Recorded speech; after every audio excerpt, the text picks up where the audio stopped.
কথা বলতেছি জাকির আহমেদ রনছাপ গ্রাম থেকে, একজন বসবাসকারী কৃষকের পক্ষ থেকে, রনছাপ গ্রামে বসবাসকারী যা কৃষকের পক্ষ থেকে আমি কথা বলতেছি।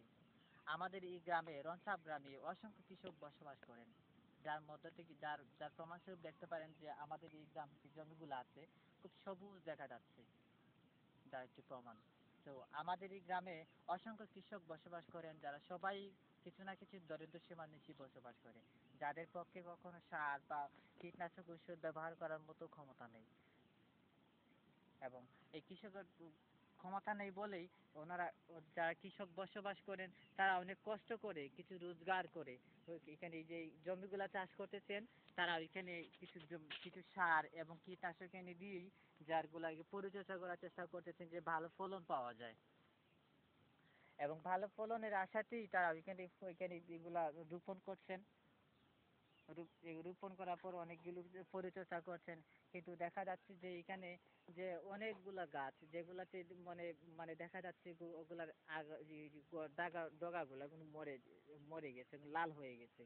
তো কৃষি কর্তৃপক্ষ যদি ওইটার প্রতি কোনো পদক্ষেপ নেয়, যে ওইগুলা যে ডগাগুলো আছে, ডগাগুলো আছে দেখেন, আপনারা একটু প্রমাণস্বরূপ দেখতে পারেন যে এই দেখেন যে এই যে গাছগুলো আছে ওইগুলো অনেকগুলা পাতা সবুজ হয়ে আছে, যেমন মরা মরা ভাব ধরে আছে।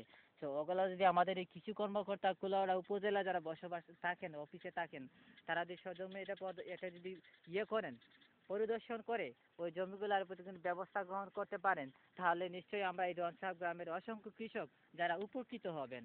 তো আমরা আশা করব যে সব উপজেলা কৃষি কর্মকর্তা এখানে এসেই এই জমিগুলাকে একটু দেখে যাদের যা কিছু প্রয়োজন, যে যে জমিতে যে ওষুধ প্রয়োগ করতে হবে, সার প্রয়োগ করতে হবে, ওগুলার জন্য দেখে সার এবং ওষুধ দিয়ে থাকেন।